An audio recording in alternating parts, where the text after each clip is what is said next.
Barangay Love Stories. Love Stories.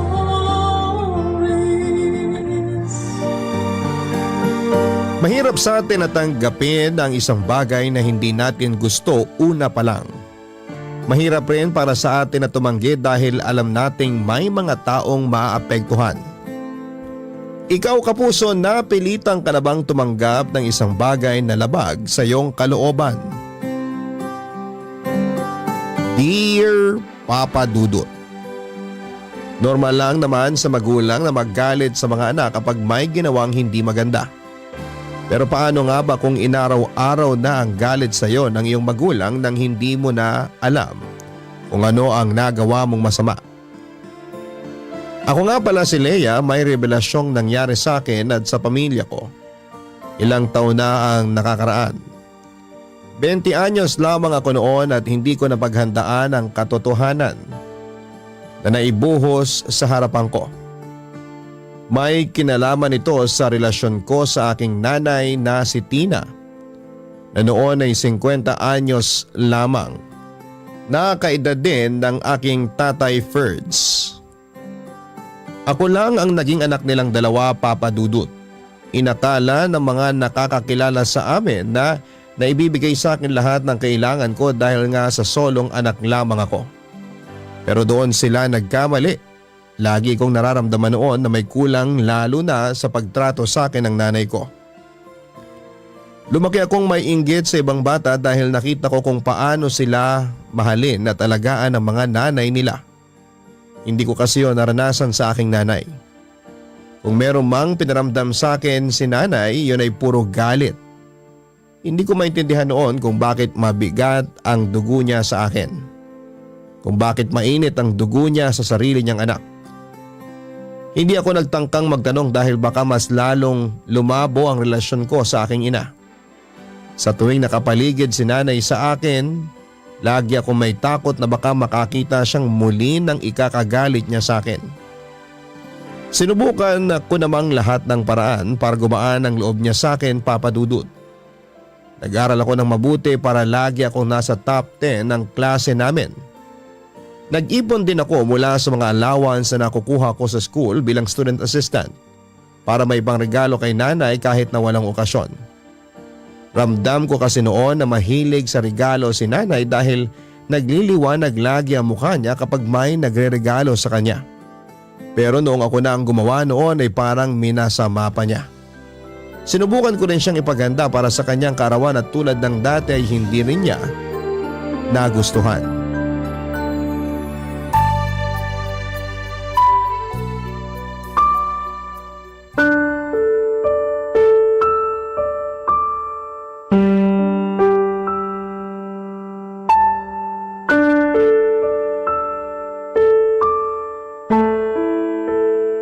Happy birthday, Nay! Ano na naman to? Sorpresa po para sa birthday nyo. Next week pa ang birthday ko. Marunong ka bang tumingin ng kalendaryo? Alam ko pong next week pa. Kaya gusto ko pong i-celebrate ngayon ang birthday nyo para sorpresa talaga. Tsaka alam ko po naman na tuwing birthday nyo umaalis kayo ng bahay. Gusto ko lang po makasama kayo mag-celebrate ngayon. Kahit medyo advance. Happy birthday po ulit, Nay! Bakit pa ang hilig mong pangunahan ng mga gusto ko, ha? Ayaw niyo po ba itong inanda ko? Sabi kasi ni tatay, matutuwa raw po kayo kapag sinorpresa ko kayo. Parehas kayo ng tatay mo. Pala desisyon. Hindi naman po, Nay. Hayaan niyo na nga po, andito na rin naman po eh. Bakit hindi pa natin pagsaluhan yung hinanda, Nay? Nagpakabusog na ako sa labas kanina. Kahit ilang subo lang po, Nay. Sigurado ako magugustuhan niyo. Binili ko po lahat yan. At saan ka naman kumuha ng pera? Nakuha ko na po yung allowance ko galing sa school. Anong allowance yan? Bakit di ko alam yan? Nasabi ko naman po dati na… Wala kang sinasabi! Student assistant po ako sa library ng university namin, Nay. Since first year college pa po. Yun naman pala eh. May nakukuha ka naman palang pera. Eh bakit kailangan mo pang humingi ng baon sa tatay mo? Dagdag pasakit ka pa sa bulsa namin eh. Matagal na po akong hindi humihingi ng baon kay tatay. Kung hihingi man po ako sa kanya, konti lang po. Pandagdag bayarin lang po sa ibang school requirements. Eh di humihingi ka pa rin. Ang yabang pa ng pagkasabi mong may allowance ka na mula sa school nyo tapos umaasa ka pa rin pala sa tatay mo? Ilang buwan na lang naman po, Nay, makakapagtapos na rin ako ng kolehiyo. Pag nagkataon po, pwede ko namang ibalik kay tatay lahat ng nagastos niyang baon mula po nung pinag-aral niyo ako. Maghanap ka muna ng trabaho bago ka mangako ng ganyan. Inuuna mo na naman yung kayabangan mo eh. Nako, andito ka na pala, Tina. Bakit? Kung andito na ako. Nakita mo na agad ang sorpresa sa'yo ng anak mo. Pasensya na kung na-late ako ha. Nag-OT kasi ako sa trabaho. Sayang naman yung extra kong kikitain. Tingnan mo na, Leia. Doble kayod ang tatay mo, tapos hihingi ka pa ng pera kahit may allowance ka naman palang natatanggap? Uy, ano ba naman, Tina? Obligasyon kong bigyan ng pera si Leia para sa pag-aaral niya. Anak ko siya. Anak natin. Sige, laban mo pa yung rason mong yan, Ferds. Kaya namimihasa sa kahihingi tong anak mo eh. Hindi naman siya palaging humihingi. At kung hihingi man Huwag na po kayong magtalo sa harapan ng pagkain. Hindi po yun maganda. Mabuti pa, kumain na lang tayo.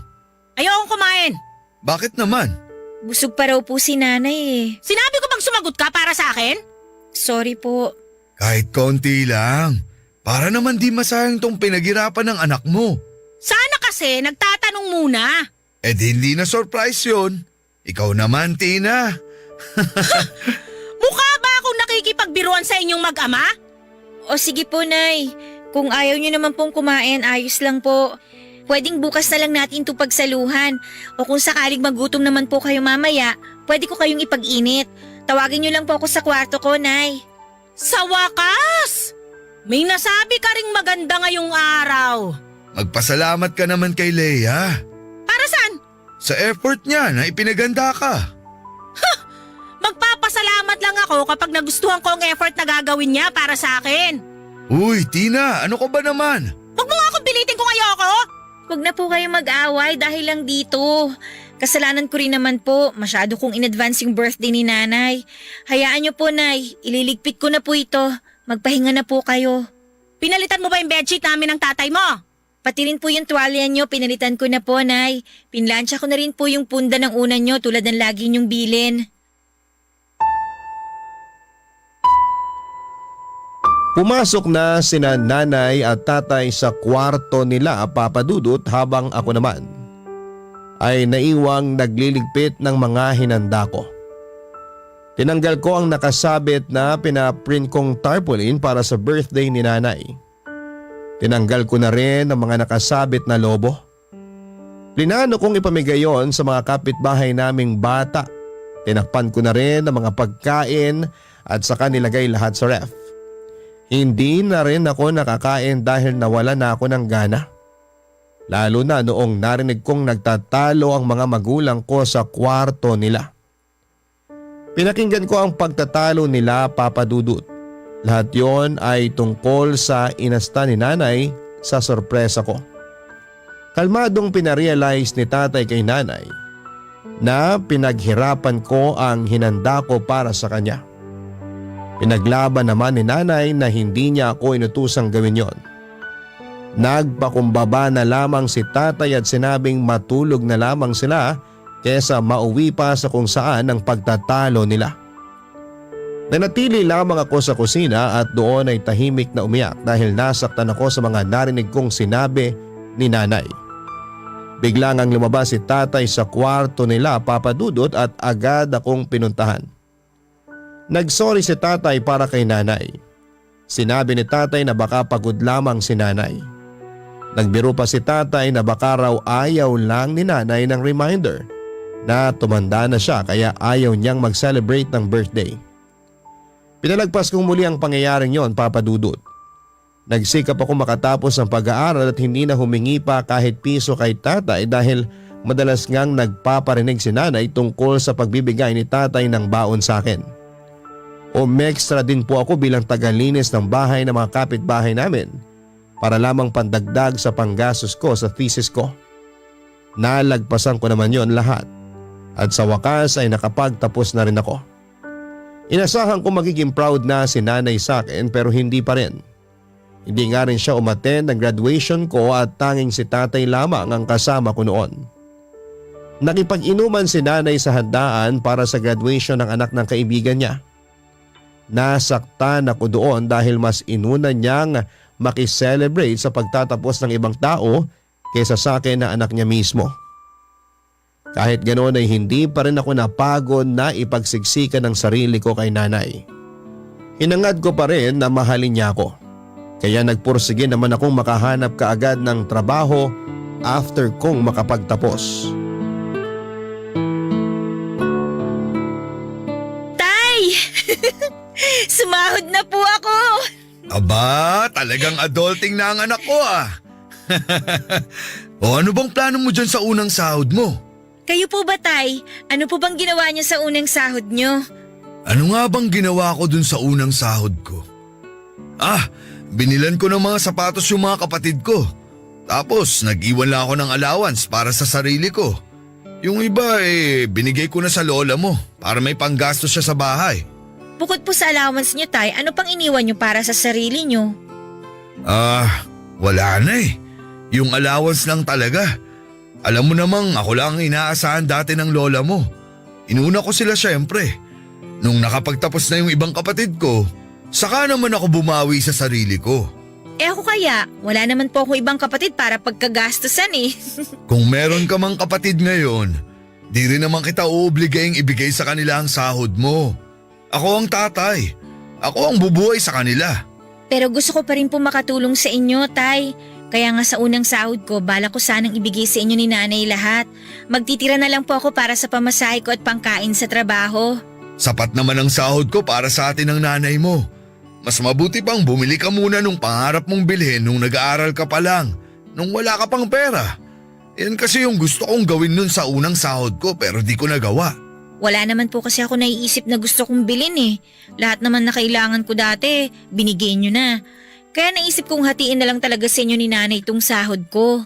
Ipunin mo na lang. Huwag nyo na akong pigilan, Tay. Ito po yung pangarap ko eh.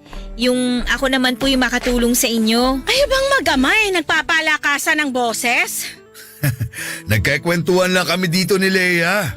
Pwede naman magkwentuhan ng di malakas sa mga bunganga, di ba? Sorry po, Nay. Sorry. Wala na ako ibang narinig sa'yo kundi sorry. Tina, alam mo bang unang sahod ngayon ng anak mo? Na-withdraw mo na ba lahat ng sahod mo, Leia? Opo. Akin na.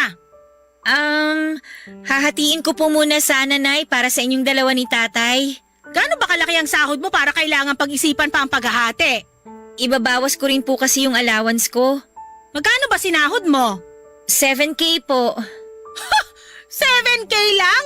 Kala ko naman kung magkano. Pang-15 lang naman yung 7K niya, Tina. Malaki na rin yun. Anong malaki ron? Ang mahal ng bilihin ngayon, ano pang mapupuntahan ng 7K na yan? Ibabawas mo pa yung para sa sarili mo, di ano na lang matitira sa amin ng tatay mo? Hindi naman po ako magastos. Kaya na po kahit 1K lang itabi ko para sa sarili ko. Yung matitira po sa inyo na po ni Tatay. Parang tanga tong si Leia. Palibasa unang beses na nakahawak ng sahod kaya di alam kung gaano kaliti ang perang pinagmamalaki mo. Gaano man kaliit o kalaki, ang importante, pinaghirapan sa tamang paraan. Hindi ba, Leia? Totoo naman po yung sinabi ni Nanay. Maliit lang po talaga, Tay. Pero tataasan naman daw po ang sahod ko kapag naka-6 na buwan na po ako. Baka nga bago ka mag-6 na buwan tinanggal ka na sa trabaho mo Di ka naman kagalingan para paubutin ka ng ganyang katagal. Patawa ka talaga. Ano bang hindi siya magtatagal sa trabaho niya? Alam mo bang maraming aplikante dun sa posisyong pinasukan ng anak mo? Siya lang ang natanggap. Ganun kagaling ang anak mo. Mabilib ka naman. Baka naman kasi yung mga kakumpetensya niya sa trabaho wala rin namang binatbat. Kaya wala nang ibang choice yung boss niya kundi piliin niya ang anak mo. Grabe ka namang makapang-down, Tina. Parang tama naman po si Nanay, Tay.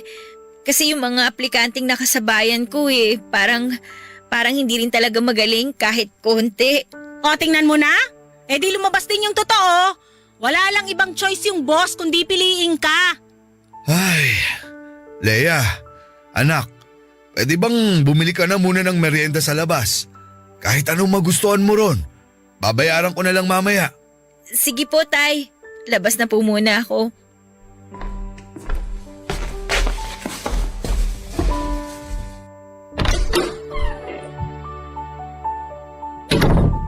Ano ba namang ugali ang pinapakita mo sa anak mo, Tina?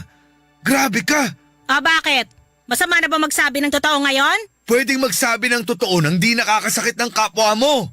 Lalo na sa sarili mong anak.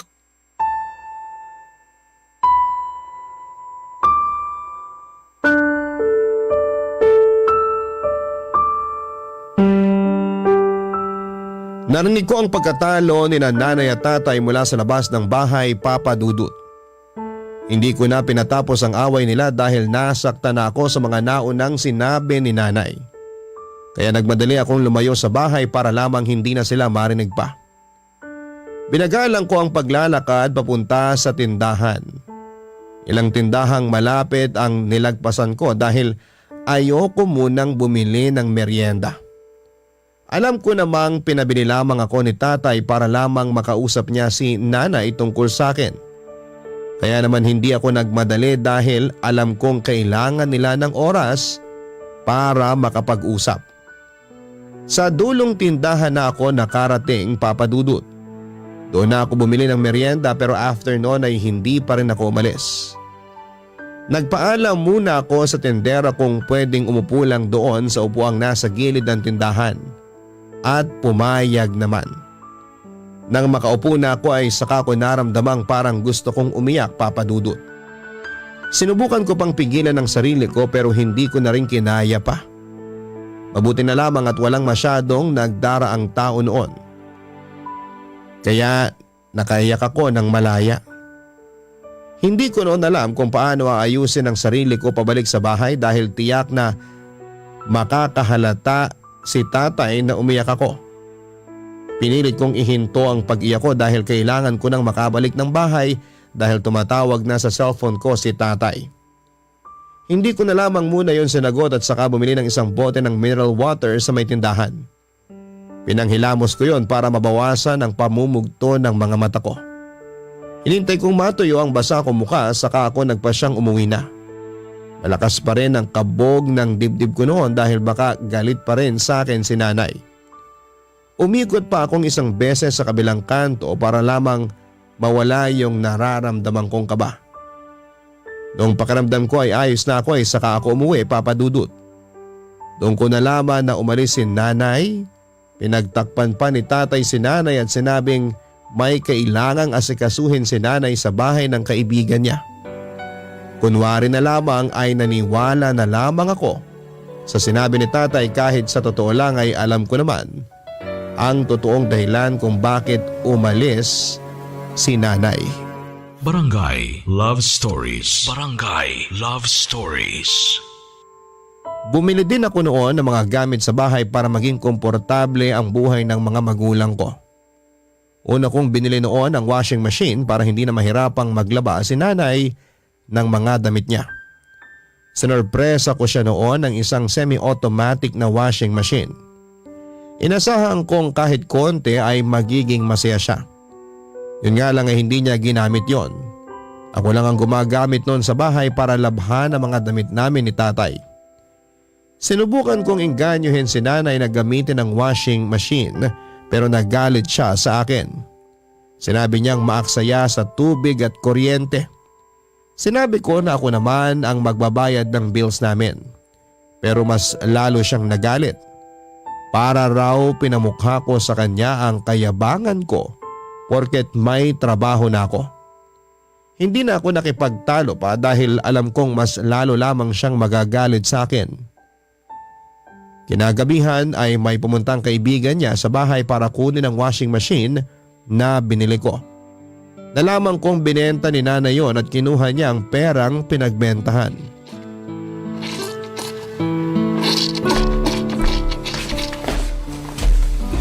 Oh, bakit nag-handwash ka ng damit dyan? Wala na po kasi yung washing machine natin. Oh, asan? Nagtampo ba kaya bumalik sa mall? Si tatay talaga. Binenta po ni nanay. Oh, bakit binenta? Ang laking tulong nun para makapaglaban ng mga bedsheet at kurtina. Maksaya daw po kasi sa tubig tsaka sa kuryente. Kaya nga nagtatrabaho para maging komportable ang buhay natin eh. Kesa naman yung nag-handwash ka ng damit mo dyan. Pagod ka na nga sa trabaho, mapapagod ka pang maglaba. Hindi ko naman po to damit, Tay. Oh, kanino yan? Wala naman ako mga labahin. Kay nanay po. Pinalaba ba niya yan sa'yo? Naku, hindi po. Nagkusa lang po ako. Baka masorpresa ang nanay mo sa paglalaba mo ng damit niya, ha? Sana nga po. Ang ibig kong sabihin, masorpresa tulad nung ginawa mo nung birthday niya. Baka magalit. Baka di magustuhan. Alam ko pong marami siyang nilakad ngayong araw kaya pag nakita niyang wala na siyang labahin, matutuwa na siya. Parang ako ang kinakabahan sa ginagawa mo eh. Alam mo naman ang nanay mo pag pagod, mainitin ang ulo. Matatanggal po ang init ng ulo niya kapag nakita niyang wala ng laman ng laundry basket niya. Proven na po yun sa mga babae. Ewan ko ha, pero matagal ko nang kasama ang nanay mo. Pag di umayon sa kanya ang mga nangyayari, nagiging dragon siya. Tituloy ako kinakabahan na tay. Hinahanda lang naman kita. Kahit ikaw kilala mo na rin ang nanay mo. Alam mong pinaglihi yun sa high blood at alta presyon. Tatay naman Tulungan na lang kita maglaba bago ka maabutan ng nanay mo. Mukhang pauwi na rin yun Ako na po tay, babanlawan na lang po to. Tutulong na ako para matapos na. Tay, Palabasin na lang natin na ako ang naglaba ng lahat ng damit niya ha. bakit po kayo? Ako nga po nagpapalakas kay nanay Kailangan malaman niya na ako yung naglaba para plus points sa akin. Minus points yan sa kanya. Bakit naman po? Huwag kang masasaktan sa sasabihin ko ha. Alam mo namang minsan mainit ang dugo sa'yo ng nanay mo. Kaya kapag nalaman niyang may ginawa ka para sa kanya, kahit maganda pa yan, di niya tatanggapin. Hahanapan niya ng butas para mabigyan ng rason yung galit niya sa'yo.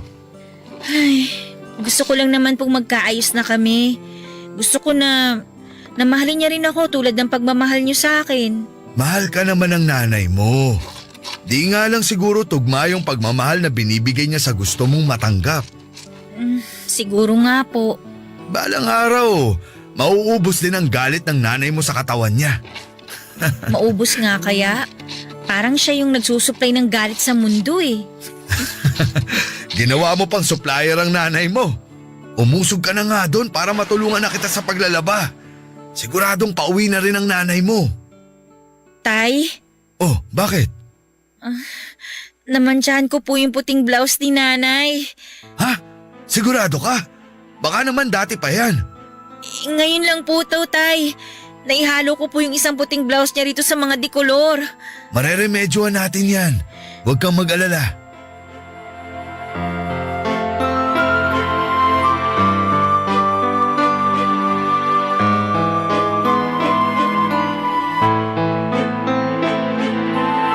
Matinding takot ang naramdaman naming pareho ni tatay nang makulayan ko ang puting damit ni nanay.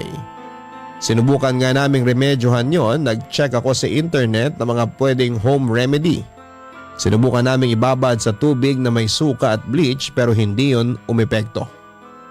Napabili si tatay ng kalamansi at kinaska sa damit pero hindi pa rin natanggal ang pagkakahawa. Nagpakulo rin kami ng tubig at saka ibinuhos yon sa damit at saka muling kinusot pero wala pa rin. Marami na kaming sinubukang gawin ni tatay matanggal lamang ang pagkakahawa ng dikolor sa puting damit ni nanay. Pero hindi kami nagtagumpay. Nanghina ako nang mapansin kong gumaspang na ang damit ni nanay dahil sa kakakusot namin. Medyo nanilaw na rin yon, Papa Dudut. Tinapos na lang muna namin ang ibang labahan at saka sinampay. Binukod namin ang namansyahang damit, Papa Dudut. Hindi nawala ng pag-asa si tatay na mawawala ang mansya ng damit na yon. Sinubukan niyang itawag sa lola namin kung paano pa masolusyonan yon. Lahat ng pinayo ni lola ay wala ring naging epekto. Kaya sinabi na lamang ni tatay na aaminin na lamang niya kay nanay ang lahat. Sinabi ni tatay na siya na lang ang aako ng nangyari. Hindi ko naman hinayaang gawin yun ni tatay dahil ako naman ang may kasalanan. Kung naging maingat lang sana ako at hindi na nakialam sa mga labada ni nanay ay hindi yun mangyayari. Naiyak na ako kaya mas lalong nagpumilit si tatay na akuin ang kasalanan ko. Bago pa kami makabuo ng desisyon ay dumating na si nanay. Sinalubong agad ni tatay.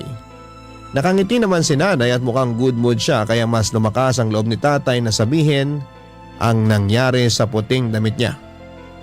Kahit good mood noon si nanay ay nakaramdam pa rin ako ng takot. Wala namang bago doon papadudot dahil lagi naman akong takot noon kay nanay. Nadoble nga lang ang takot ko lalo't may nagawa na talaga akong kasalanan sa kanya. Ramdam ko noon na hindi niya palalagpasin ang nagawa kong pagkakamali at ipapamukha yun sa akin habang nasa iisang bubong kami.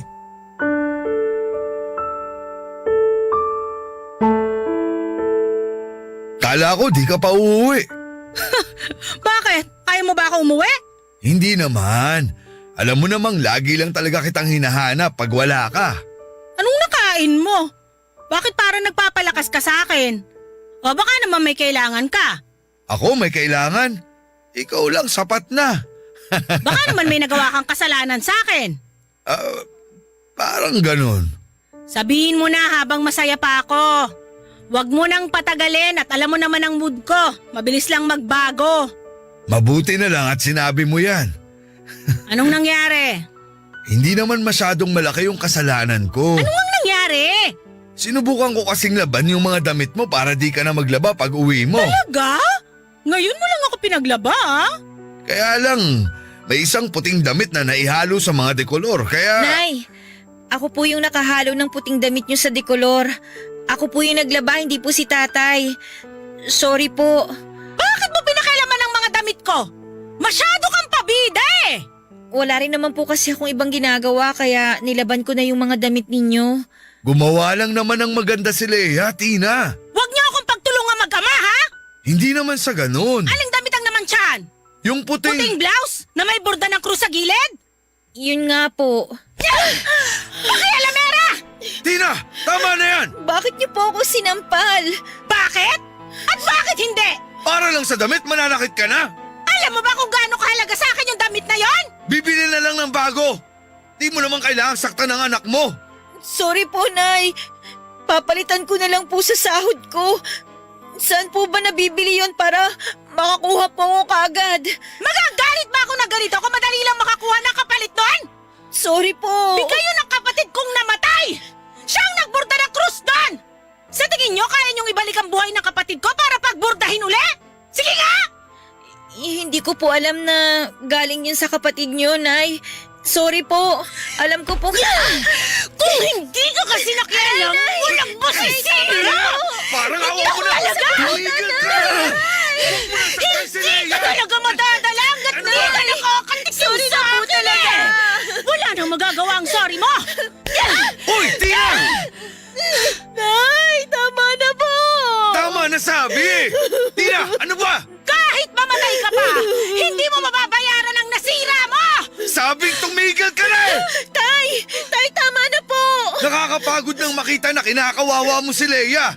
Kahit wala siyang mali, wala kang ibang ginawa kundi pahirapan siya.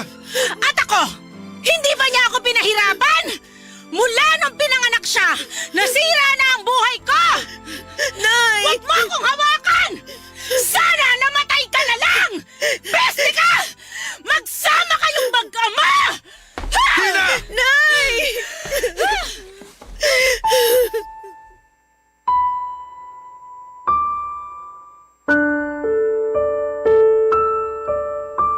Umalis si nanay at hindi nagpapigil sa amin, Papa Dudut. Sinubukan namin siyang sundan pero mas lalo siyang nagalit at kahit si tatay ay muntik na rin niyang masaktan. Kaya naman hinayaan na lang muna namin siya para makahinga. Naramdaman ko na punong-puno siya ng galit noon at naiintindihan ko naman siya dahil nagkamali ako. Alam kong hindi ko na mapapalitan ang nasira kong damit ni nanay. Bumalik kami ni tatay ng bahay at nagmadali akong ibabad muli ang damit ni nanay para mawala ang mantsa. Umiyak ako noon dahil sa tindi ng konsensyang sumabog sa akin. Pinatigil na ako ni tatay sa kakapilit na tanggalin ang mantsa. Pero hindi ako nagpapigil at naawa si tatay sa akin at hinayaan na lamang ako. Sinubukang tawagan ni tatay si nanay pero hindi siya sumasagot. Nag-aalala na rin si tatay sa nangyari kay nanay lalo na noong lumipas na ang 4 na oras pero hindi pa rin umuwi ng bahay si nanay. Kaya naman nagpaalam si tatay na lalabas muna para hanapin si nanay.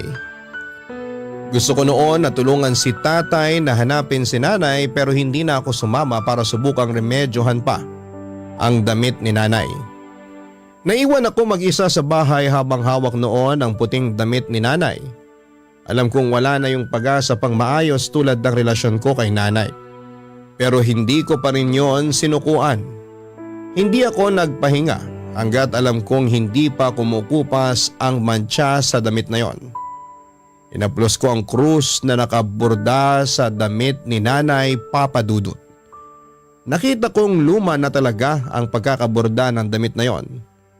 Nahiya ako dahil nakasira ako ng gamit ni nanay na alam kong mahalaga sa kanya. Naramdaman ko ngang mas mahalaga ang damit na yon kaysa sa akin. Nasaktan ako habang inuulit ang mga salita ni nanay sa akin, Papa Dudut. Nasaktan ako habang inaalala kung paano niya hiniling na sana'y mamatay na lamang ako.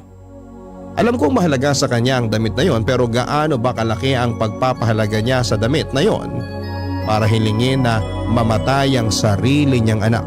Barangay Love Stories. Barangay Love Stories. Hindi nga natulog si nanay sa bahay after ng away namin, Papa Dudut.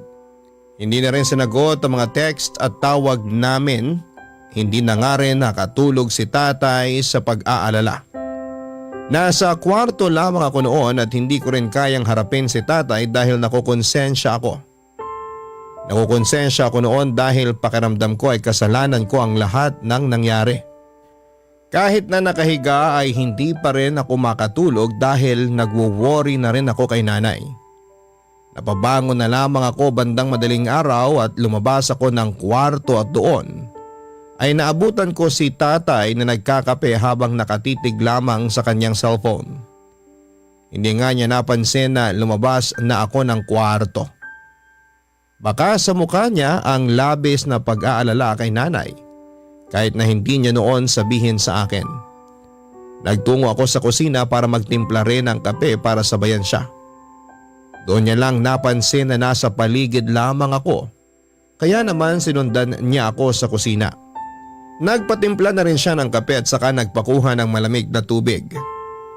Tahimik lamang kaming pareho noon sa kusina habang nagtitimpla ako ng kape. Noong natapos ako ay saka kami nagtungo sa sala.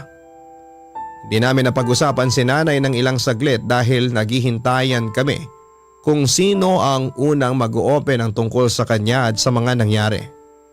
Hanggang sa makatanggap kami ng text mula sa isang kaibigan ni nanay.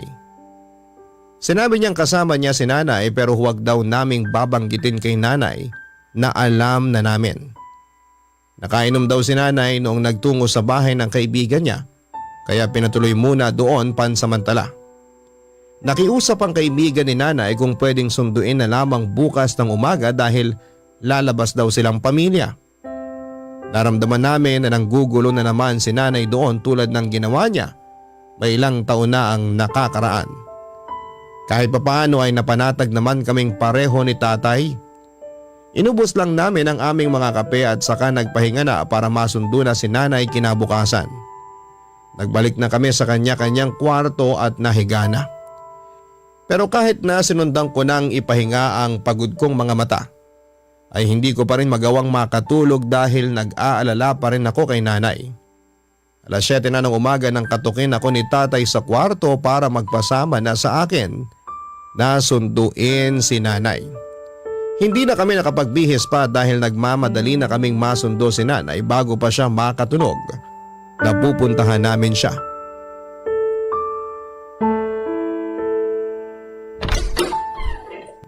Anong ginagawa niyo rito? Paano niyo nalamang nandito ako? Umuwi na tayo, Tina. Huwag mo akong utusan. Nay, umuwi na po tayo. Nakakahiya na po dito sa kaibigan nyo. Kayong mahiya. Kayong sumugod dito tapos… Pinasundo ka sa amin ng kaibigan mo. Talagang di niyo ako bibigyan ng peace of mind, no? Nay, Isa ka pa! Kailangan talaga nandito ka rin? nag-aalala lang naman po ako sa inyo, Nay. Di ko kailangan ng pag-aalala nyo! Kailangan ko lang makalayo sa inyo! Ayos lang naman sana kung magsasabi ka kung saan ka pupunta. Di ka naman namin pipigilan kung gusto mo mapag-isa eh. Huwag naman sana yung di ka man lang mag-update. Siyempre nag-aalala rin kami sa'yo. Ayoko nga kayong kausapin eh. Ano bang mahirap intindihin doon? Please naman Tina, huwag ka na mag-eskandalo rito. Nakakahiya. Dapat naisip nyo yan bago kayo sumugod dito. Sa bahay na lang tayo mag-usap. Dito lang ako. Nakiusap po yung kaibigan nyo na kung pwede sunduin ka na po namin kasi Huwag mo akong kausapin, demonyo ka!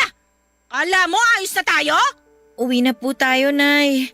Sa bahay na po natin ayusin lahat. Baka marinig pa tayo ng mga kaibigan nyo. Wala nang maaayos pa, Leia! Sirang-sira na lahat mula nung dumating ka sa buhay ko! Tina, parang awa mo na. Tama na. Ano po bang nagawa ko sa inyo, Nay? Bakit pang tindi ng galit nyo sa akin? Ginawa ko naman po lahat Lagi kong inuunang nararamdaman ninyo, ang pangangailangan ninyo. Wala ko ibang ginawa kundi humanap ng paraan para mahalin nyo ko. Bakit po, Nay? Bakit po? Bakit ganyan kayo sa akin? Gusto mong malaman ang totoo? Tina, wag dito. Ano ka ba naman? Hindi! Dito na lang natin gawin! Naghahanap ng sagot yung anak mo eh! Tina! Ano po ba yung totoo, Nay? Una sa lahat, huwag mo akong tawaging nanay dahil hindi naman kita anak! Tina, ano ba? Ha? Hindi ko po kayo maintindihan. Anak ka ng tatay mo sa ibang babae! Tay! Leia, anak. Kailangan talaga humingi ka ng eksplanasyon sa tatay mo? Ayaw mo akong paniwalaan? Ha! Hindi kita anak! Bakit sa tingin mo ang bigat ng dugo ko sa'yo? Ano yon? Trip ko lang? Leia, anak. Mahal ka namin at Namin? Ikaw lang ang nagmahal dyan kay Leia! Huwag mo ako idamay! please naman, Tina. Wag mo nang pabigatin ang sitwasyon.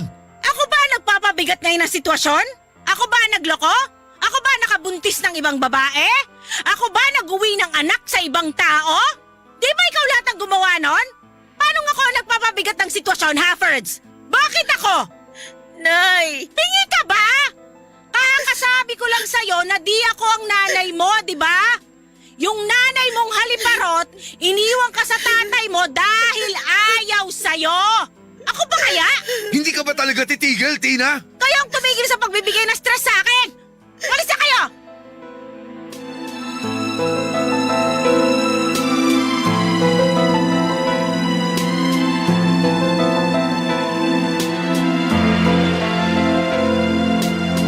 Agad na tumakbo palayo si nanay at ni isa sa amin ni tatay ay walang lakas para sundan pa siya.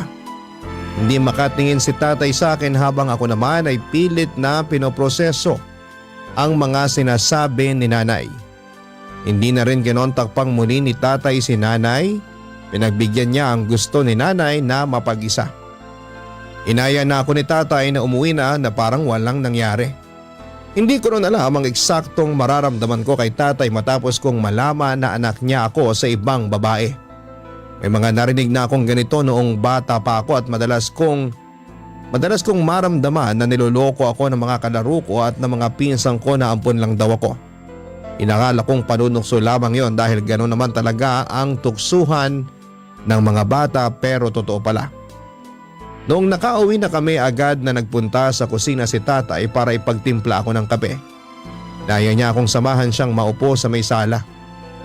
Alam ko noon na balak niyang pag-usapan namin ang nangyaring revelasyon ni nanay. Sa totoo lang ay ayoko noon na pag-usapan pa dahil hindi ko talaga tanggap pero kailangan na. Papadudot hindi pa man din namin nagagalaw ang kapeng tinimpla ni tatay ay kinausap na niya ako. Sinabi niya lahat ng totoo tungkol sa pagkatao ko. Hindi pinalad si nanay at tatay na magkaroon ng anak dahil may problema sa matres si nanay. Naging problema yon sa kanilang dalawa dahil pangarap ni tatay na magkaroon ng anak at hindi yon naibigay ni nanay. Naging madalas ang pag-aaway nila dahil pakiramdam daw ni tatay ay walang patutunguhan ang pagsasama nila dahil kulang daw kung walang anak. Ayaw naman daw mag-ampon ni tatay dati dahil nga gusto niyang galing sa kanyang magiging anak niya. Nakipaghiwalay muna pansamantala si tatay kay nanay nang lumabas na ang mga away nila. Umalis si tatay noon sa bahay at hindi alam ni nanay kung saan siya nagpunta. At wala pang isang buwan ay bumalik din ang tatay dahil na-realize niyang mahal niya si nanay. Sinubukan nilang ayusin ang relasyon nila hanggang isang araw. Nalaman ni tatay na nakabuntis siya ng iba.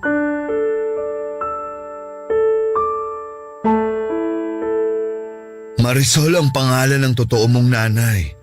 Kumakanta siya sa bar nung nakilala ko siya. Aminado ako na nagandaan ako sa kanya na hinaluan pa ng matinding kalungkutan dahil nga nagkahiwalay kami ng nanay mo. Kaya po kayo pumatol sa kanya? Siya yung unang lumapit eh. May tinanong lang nung una hanggang sa napatawa ko na lang siya. Pagkatapos nun, bawat pahinga niya sa set niya, lagi siyang umuupo sa tabi ko. Nagkaroon ako ng interes. Nung gabing yon, may nangyari sa amin at sa mga sumunod pa. Tumira ako sa apartment niya pansamantala. Masaya naman nung una. Akala ko di na ako babalik pa sa nanay mo. Pero isang gabi, sabi ko sa sarili ko noon, iba pa rin ang nanay mo. Kaya iniwan ko si Marisol. Hindi niya po ba kayo hinabol? Hindi naman. Doon ko lang din nalaman na may boyfriend siya sa ibang bansa kaya di rin kami pwede. Maayos naman kaming nagkahiwalay. Akala ko yun na ang huling pagkikita namin. Hanggang sa tinawagan niya ako para ipaalam na nabuntis ko siya. Paano po kayo nakasigurong kayo ang ama ko at hindi ibang lalaki? Napatanong din ako noon, Leia. Pero sakto sa bilang nung kaming dalawa lang ang magkasama nun sa apartment niya. Ako lang ang nakasama niya nun. Doon sigurado ako. Paano niyo po sinabi kay nanay? Hindi ko muna sinabi kasi natakot ako na baka iwan ako ng nanay mo. Palihim ako nagsustento kay Marisol. Tapos nung nakapanganak na siya, pinuntahan ko. Bigla kanyang binigay sa akin. Nagmakaawa siya na kunin kita kasi di pwedeng malaman ng boyfriend niya na nabuntis siya. Maliit pa lang ang tiyan ni Marisol nung nagpakalayo-layo sa kanila para maitago ang pagbubuntis niya. Kaya medyo may kalakihan ang sinustento ko kasi wala siyang ibang naging trabaho habang nagbubuntis siya. Pagkatapos niyang manganak, bumalik ulit siya sa pagkanta. Tapos inuwi niyo na ako? Oo, wala naman akong ibang alam na pagdadalan sa'yo nun at gusto ko ring iuwi ka. Hindi ko lang nga alam kung paano yung tatanggapin ng nanay mo. Ano pong reaksyon ni nanay nung inuwi niyo ako? Nabigla, natulala. Sinabi ko sa kanya na handa akong tanggapin ang parusa niya o kung anuman. Basta wag ka lang niyang ilayo sa akin. At umaasa ako na sana tanggapin ka niya bilang sarili niyang anak. Tinanggap ka naman niya, Leia. Pero hindi niya ako minahal. Iyon ang isang bagay na di niya na ipangakong gagawin matapos kanyang tanggapin sa buhay namin. Kaya pala.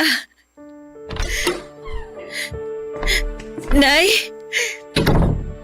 Umuwi lang ako para kumuha ng damit. Alis din ako agad. Tina, pwede bang mag-usap muna tayo? Para saan pa?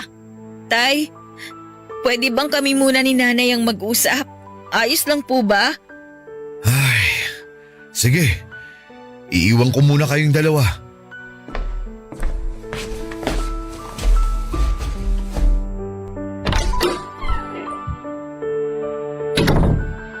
Wala tayong dapat pag-usapan, Leia. Nalaman mo na naman ang lahat. Huwag ka nang magtanong dahil wala akong balak sumagot. Wala na po ako ibang gustong itanong kundi kumusta po kayo dati, Nay? Nung tinanggap ninyo ko. Ano bang tanong yan? Alam ko po na hindi kayo nakumusta ni tatay sa nararamdaman ninyo nung inuwi niya ako dito. Alam ko masakit yun para sa inyo. Kaya tatanungin ko po ulit kayo, Nay. Kumusta po kayo nun? Sana hindi pa po huli yung pagtatanong ko. Hindi ako okay at hindi ako naging okay. Ayos na ba? Nasagot ko na? Bakit niyo po ako tinanggap? Para di mawala uli ang tatay mo. At naisip ko, makakatulong ka para matabunan yung pagkukulang ko sa kanya bilang asawa dahil hindi ko siya mabigyan ng anak na tulad ng pangarap niya. Karapatan niyong humindi kung alam niyong hindi kayo okay sa nangyayari. Sa tingin mo ba di ko naisip gawin yan? Sa tingin mo di ako nagsisi na tinanggap kita rito? Hindi madali na lagi kitang nakikita. Ikaw ang paalala kung anong kulang sa akin. Kaya ako mabigat ang dugo ko sa'yo dahil yun sa pagkakaipit ko sa sitwasyon na ginawa ng tatay mo. Nanay mo ang sumira ng buhay ko. Habang buhay kong dadalin yon. At habang buhay kong ipapaalala sa'yo ang galit ko. Kung dyan po kayo makakakuha ng paraan para gumaan ang nararamdaman ninyo, sige lang po. Sasaluhin ko po lahat kasi pasasalamat ko na lang po sa inyo yon. Kasi kinupkup niyo po ako. Binigyan niyo ako ng matitirahan. Dinamitan ninyo ako. Inalagaan niyo ako nung bata ako kahit na ayaw niyo. Salamat po, Nay. Kasi kahit mahirap para sa inyo natanggapin ako, ginawa niyo. Andito pa rin ako dahil minsan tinanggap ninyo ako.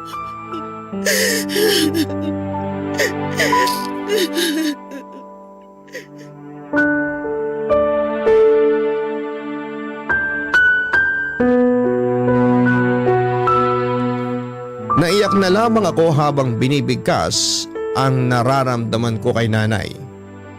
Wala akong galit sa kanya noon kahit na sabihin pang hindi niya ako pinakitaan ng maganda mula pagkabata.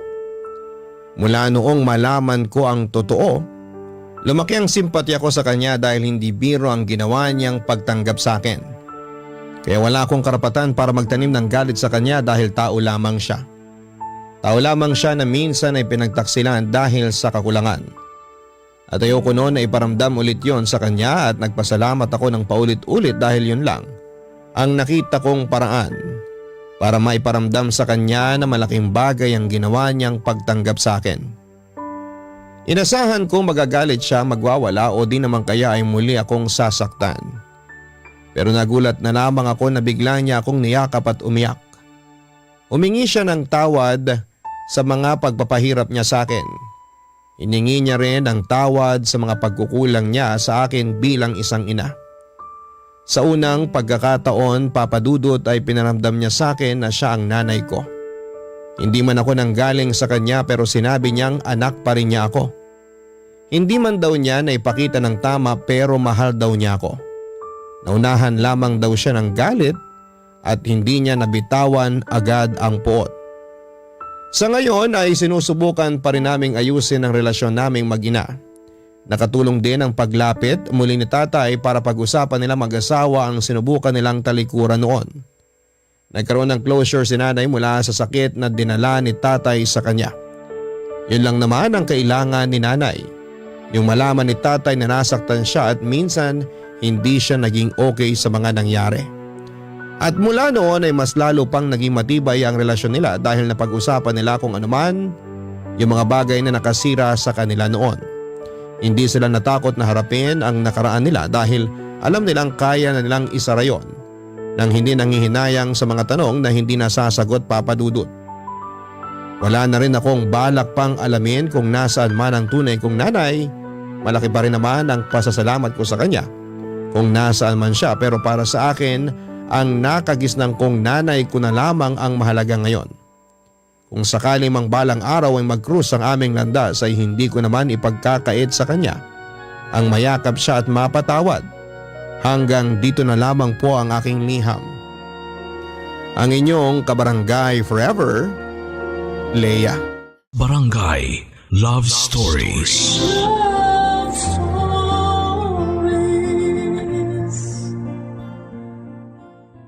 Barangay LS 97.1 Number 1 Forever. Kabarangay, i-share mo ang iyong barangay love stories. Sabay-sabay nating pakinggan ang iyong kwento ng pag-ibig, buhay at pag-asa. Ipadala lang sa barangaylovestories@yahoo.com.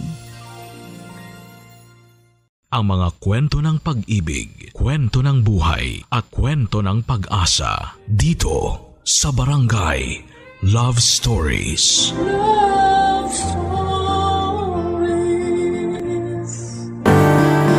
May mga mga relasyon na sa una lang masaya at masarap. Tapos sa dulo malungkot na at masalimuot. Pero nasa magkarelasyon pa rin kung handa nilang ayusin ang kanilang pagsasama o mas mabuti na lamang na maghiwalay na sila. Ikaw kabarangay, handa ka bang ipaglaban ng isang relasyon kahit na gusto mo nang bumitaw? Papa Dudut. Dear Papa Dudut, pangarap ko na talagang magkaroon ng sariling pamilya simula noong dalaga pa lamang ako. At gusto ko na ang mapangasawa ko ay hindi taga sa amin sa Isabela. Kaya nga nung nauso po ang Facebook, kung sino-sinong lalaki ang kinausap ko para makipagkilala. Karamihan ay mga taga Maynila. Meron din namang mga taga Rizal at Batangas, pero wala naman akong sineryoso sa kanila dahil patapos pa lamang ako sa high school ng mga panahong yon. Bago ko i-share ang kwento ko ay magpapakilala muna ako. Ako si Shaira, 32 years old at kasalukuyang nakatira sa Quezon City. Meron na akong 2 anak at kinakasama na tawagin na lang po nating Noriel. Factory worker siya at nakilala ko noon sa kantina dati kong pinagtatrabahuhan bilang dishwasher. Lagi kasi siya doong kumakain. Nung nabuntis ako ni Noriel, alam ko na meron na siyang anak sa dati niyang kinakasama. Pero tinanggap ko pa rin yon dahil mahal ko si Noriel. Magsisimula ang lahat taong 2024 noong nabuntis niya ako sa pangalawa naming baby, Papa Dudut.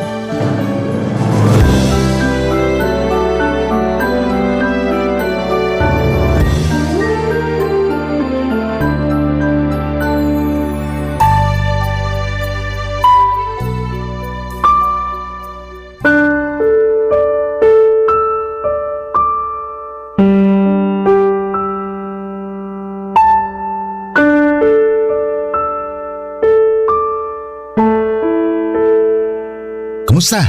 Anong resulta? Ayan o, tignan mo. 2 guhit? Ibig sabihin buntis ka, sweet cake ko. Huwag mo nga ako tawagin ng ganyan, naiirita ako eh. Naiirita ka kasi buntis ka? Oo, Bakit?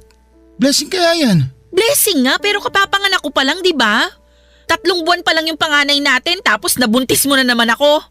Dumidede pa nga sa akin yung anak natin. O ano naman? Anong ano naman? Natural, mabubuntis ka kasi may nangyayari sa atin.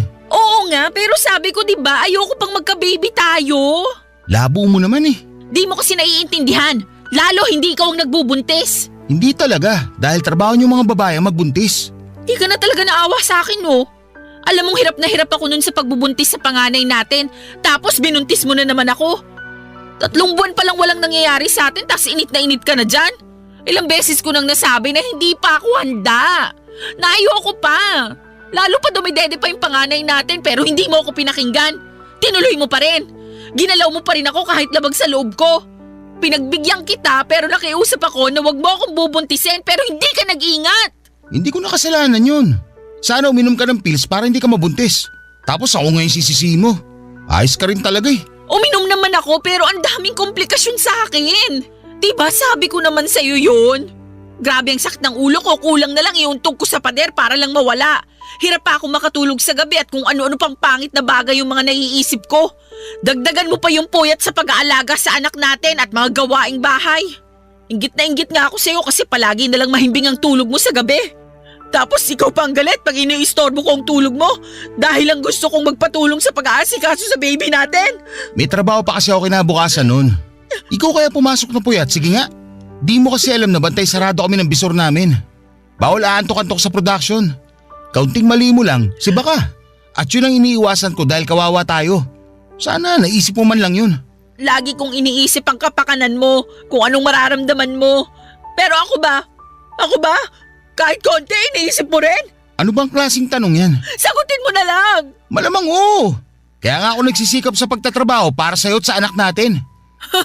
Talaga lang ah. Para ka namang sira eh. Sira na kung sira. Pero para sa akin, hindi totoo yung sinasabi mo. Kasi kung totoo na iniisip mo ang kapakanan ko, eh hindi mo ako agad bubuntisin. Wala kang awa sa akin? Akala mo ganun lang kadaling mag-anak? Kung makapagsalita ka parang di natin anak yung dinadala mo ah. Paano na lang pag lumaki ang batang yan at nalaman niya na ayaw mo sa kanya? Ano na lang mararamdaman niya? Hindi ko sinabi na ayaw ko sa anak natin. Ang akin lang, hindi pa to yung panahon para magbuntis na naman ako. Hindi ka ba nakakaintindi? 3 buwan pa lang yung panganay natin, Oriel. Hindi naman kaagad lalabas yung pangalawa natin. May ilang buwan pa para lumaki yung panganay natin. Hirap sa'yo, masyado kang OA. Ako pa talaga yung OA? Eh sino pa ba? Alam nga namang nanay ko tayo lang naman nag-uusap dito. Oh, isa pa yung nanay mo. Oh, anong ginawa sa'yo ng nanay ko? Baka pag nalaman niyang buntis na naman ako, may masabi na naman siya sa akin. Kagaya nung unang beses na nabuntis ako. Pabayaan mo na si nanay. Ganun lang talaga yun. Masyado madaldal pero wala namang ibig sabihin yung mga sinasabi niya. Hindi mo ba nakikita na tuwang-tuwa naman siya sa apo niya nung pinanganak mo? Sigurado akong matutuwa lang din yun pag nalaman niyang buntis ka. Oh, duda ako dyan sa sinabi mo. Parang hindi mo naman kilala nanay mo. Kilala ko siya kasi nanay ko siya. Ikaw ang baka hindi nakakakilala sa kanya. Ay, ewan ko sa'yo. Kahit ano talagang sabihin ko, wala akong boses pagdating dyan sa nanay mo. Hirap sa'yo lahat ginagawa mong issue. Una yung pagbubuntis mo. Tapos ngayon nanay ko naman. Wala ka talaga sa hulog eh.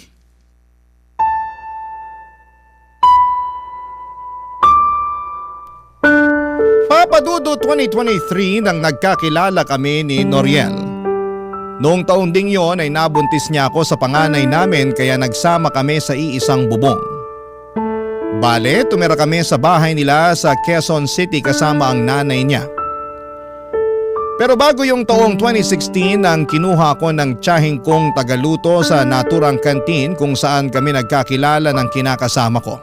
Siyempre excited ako noon dahil ang nasa isip ko ay pagkakataon ko na para matupad ang pangarap kong makapag-boyfriend ng taga-syudad. Alam ko na hindi ko dapat priority ang paghahanap ng karelasyon dahil mahirap lang ang buhay namin sa probinsya noong araw. Ni hindi na nga ako nakatungtong sa kolehiyo kahit gustuhin ko pa. Pero lahat ng mga kapatid ko ay meron ng asawa at sariling pamilya. Ako ang bunso sa aming 5 at matagal nang hiwalay ang mga magulang namin.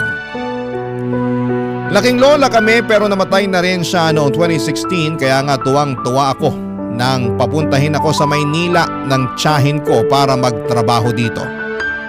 Palagi akong pinagsasabihan ng tiyahin ko na mag-ipon ng pera para may panggastos ako sa oras ng pangangailangan.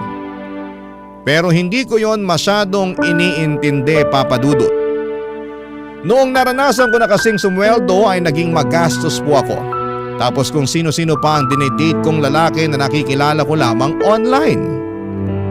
Kaya nga may reputasyon ako na maharot sa mga mata ng tiyahin ko. Pero hinayaan na lamang nila ako dahil nasa tamang edad na raw ako. Kaya nga noong nabuntis ako at nagsama kami ni Noriel, ay hindi ako makareklamo ng todo sa kanya tungkol sa estado ng buhay namin. Noong isang beses kasi na nagsabi ako sa kanya ay sinisi lamang niya ako dahil masyado raw akong mapusok at hindi marunong makinig sa kanya. Na kung humanap lang daw ako ng lalaking marunong magdala ng pamilya ay hindi ko maranasang mas maghirap pa. Kaya nga wala na akong nagawa kundi ang pangatawanan na lamang ang bunga ng mga naging desisyon ko, Papa Dudut. Ewan, hindi yata talaga ako siniswerte sa buhay lalo na sa kinakasama at dumagdag pa sa stress ang nanay niya na palagi akong inaaway kahit na wala naman akong ginagawang masama sa kanya, Papa Dudut.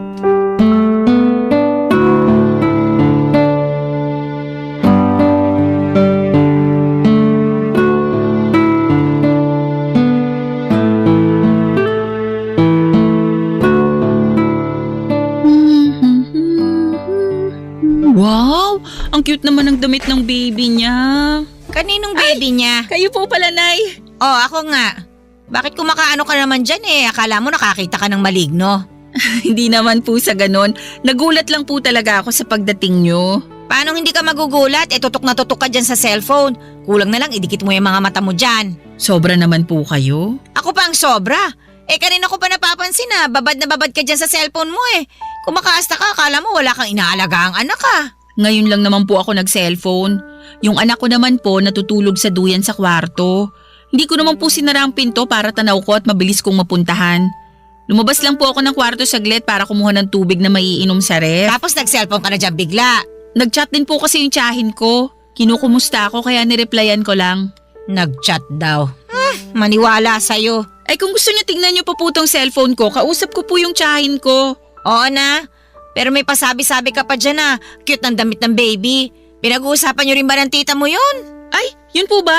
Hindi po, nakita ko lang sa Facebook nung nagbukas ako ng account. Sinasabi ko na nga be. Puro ka Facebook. Wala naman po sigurong masama doon, lalo't ngayon lang naman ako nag-Facebook, Nay. Kahit ano pang sabihin mo, hindi maganda sa isang nanay na katulad mo yung puro ganyan ang inaatupag. Dapat ang ginagawa mo pag hindi mo inaalagaan yung anak mo, naglilinis ka ng bahay. Tingnan mo, napakaraming hugasin sa lababo. Ako pa bang hinihintay mo maghugas ng mga yan? Hindi naman po, pero mamaya ko na sana huhugasan yung mga pinggan. Masakit pa po kasi yung balakang ko at medyo nangangalay yung mga binti ko. Sus, kunwari ka pa. Sabihin mo, nagdadahilan ka lang para hindi makapaghugas. Style mo, bulok. Ay, hindi naman po ako nagdadahilan. Hindi raw, pero halatang halata naman sa'yo. Inoobserbahan lang kita, Shaira. Pinagpapasensyahan lang, lalo't buntis ka sa panganay niyo ni Noriel ko. Tapos ngayon, nagpabuntis ka na naman sa anak ko para makatakas sa mga gawaing bahay. Ayos ka rin talaga no? Hindi ko naman po ginustong mabuntis ulit. Si Noriel po ang sisihin niyo kung bakit buntis na naman ako. Aba, at bakit ko naman sisisihin yung anak ko? Siya po kasi may kasalanan.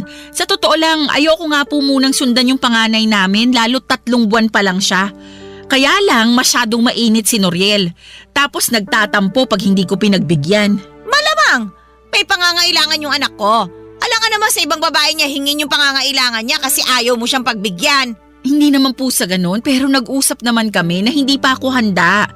Sa kakaunting panahon lang naman ang hinihiling ko para makarecover yung katawan ko sa panganganak.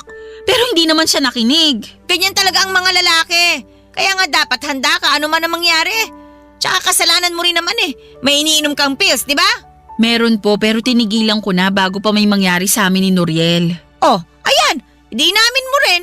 Kasalanan mo rin talaga yan kasi alam mong buntisin ka pero nagpagalo ka ng walang proteksyon. Hindi po kasi maganda yung epekto sa akin ng pills. Di sana sumubok ka ng ibang proteksyon.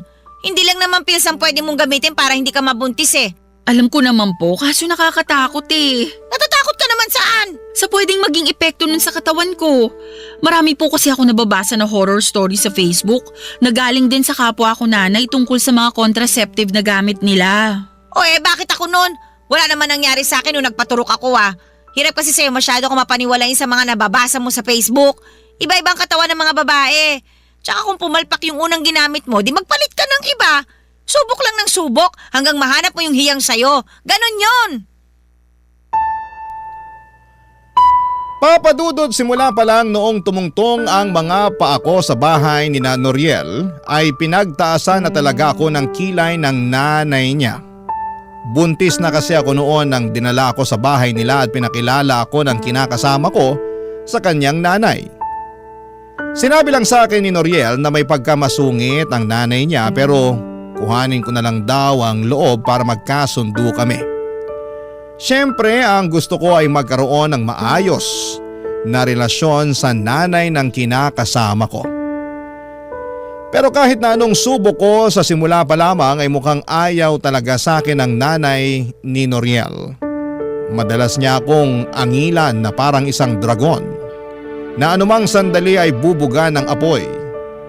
Ang dami rin niyang sinasabi, kumilos man ako o hindi sa bahay nila. Nung ipinagbubuntis ko nga ang panganay namin ni Noriel ay nahirapan talaga ako ng husto kaya kinailangan kong tumigil sa pagtatrabaho. Pinayuhan ako ng doktor na huwag masyadong kumilos pero hindi yon maintindihan ng nanay ng kinakasama ko. Papadudot lagi niya akong inuobliga na maghugas ng pinggan at maglaba. Kasi nakikitara lang daw ako sa pamamahay nila. Yun din ang rason kung bakit takot na takot akong magbuntis sa pangalawa namin. Bagay na hindi naman maintindihan ni Noriel na mga panahong nagsasama kami sa bahay nila, Papadudot. Barangay Love Stories. Barangay Love Stories.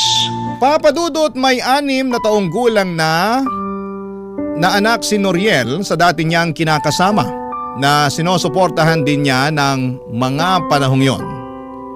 Kaya ang maliit niyang sweldo mula sa pagpa-factory worker ay nahati sa anak niya sa una at sa amin. Bilang ako ang babae ay sa akin nakatoka ang pagbabudget kaya masasabi kong mas madalas pa kaming kapusin kesa nakakaluwag. Ewan. Pero kahit na anong gawin kong paghihigpit ng sinturon ay hindi talaga kami makaahon papadudot. Kaya naman takot na takot akong magbuntis noon dahil sigurado na lalo kaming malulubog sa kahirapan. Alam ko naman sa sarili ko na mahal ko si Noriel, kaya nga lang ay lagi kong sinasabi sa kanya ang mga pangarap ko at gustong mangyari sa pamilya namin.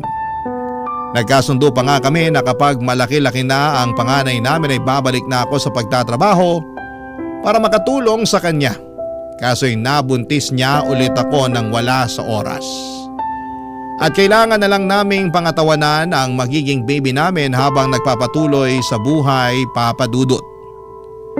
Pero aminado ako na may mga gabi pa rin na binabagabag ako ng aking mga takot para sa magiging buhay namin sa hinaharap.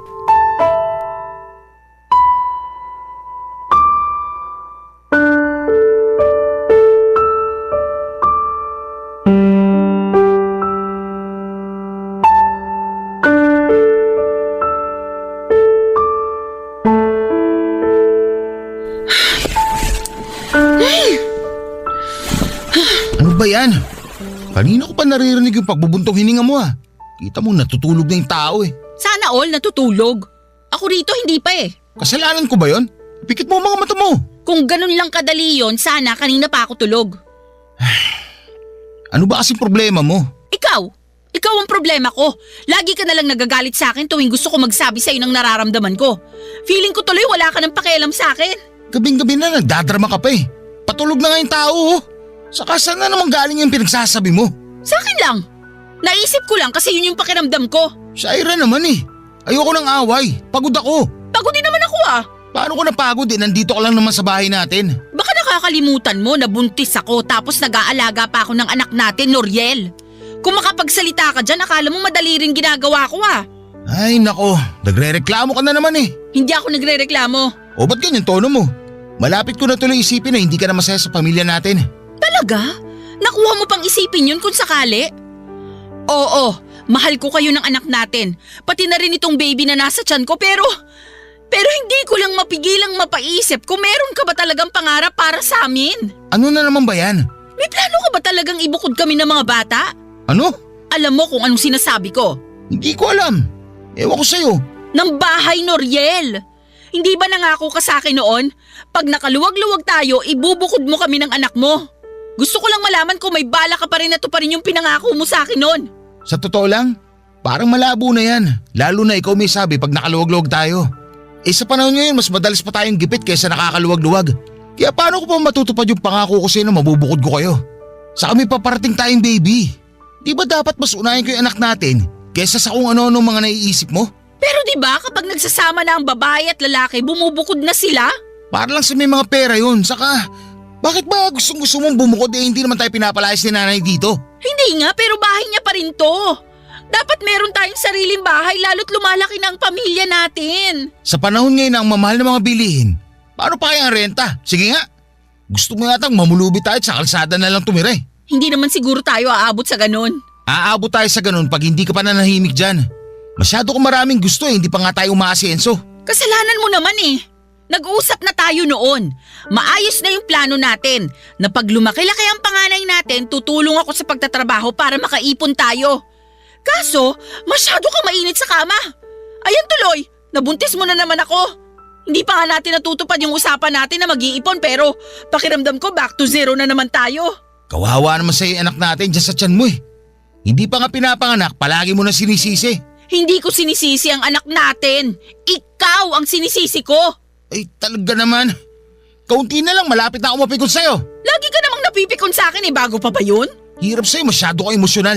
Alam mo namang buntis ako? Malamang, emosyonal talaga kaming mga buntis. Dinamay mo pa yung ibang mga buntis. Baka ikaw lang naman talaga ang ganyan. Hindi mo alam, nakakayamot ka na. Kaya hindi na ako magtataka kung bakit hindi kayo magkasundo ni nanay. Tama siya na para ka may sariling mundo. Sinabi sa'yo ng nanay mo yon? Na para ako may sariling mundo? Oo! Ano sagot mo? Wala. Nagkibit-balikat lang ako. Ayoko nang pahabaan yung usapan kaya hindi na lang ako sumagot. Grabe ka talaga? Hindi mo man lang ako pinagtanggol? Paano kita ipagtatanggol kung nakikita ko na parang totoo naman ang sinasabi ng nanay ko? Isipin mo nga yan. Huwag lang lagi pagkukulang ko yung tingnan mo. Tignan mo rin yung sarili mo. Masyado akong mapaghanap. Hindi ka na marunong makontento. Sige na, matutulog na ako. Huwag mo na ako istorbohin. Papadudot matapos ang pag-uusap namin yon ni Noriel na nauwi na nga sa pagtatalo ay nadagdagan lang ng panibagong tampo ang mga nauna kong tampo sa kanya. Alam ko na mas praktikal na tumira sa bahay nila pero nahihirapan na kasi akong pakisamahan ng nanay niya. Sa tingin ko ay ginawa ko naman ang lahat ng abot ng makakaya ko pero wala. Matigas at malayo ang loob sa akin ng biyanang kong hilaw.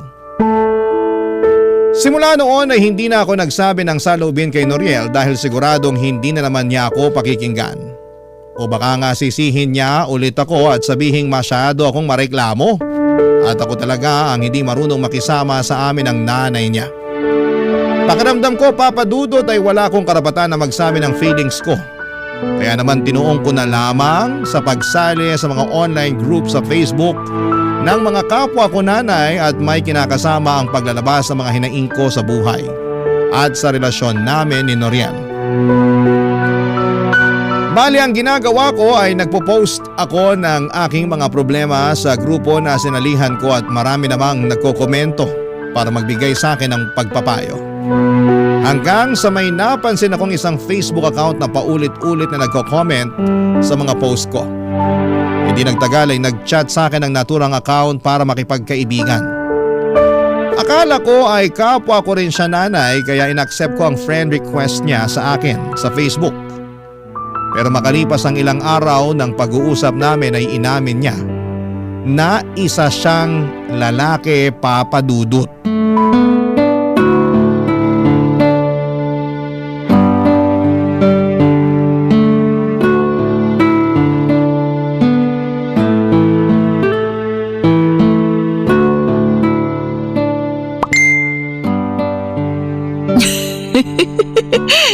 Hindi lang pala siya magaling magpayo, marunong din magpatawa. Sino marunong ding magpatawa? Po? Sino nga yung marunong magpatawa? Wala po. Anong wala? Patingin ang cellphone mo.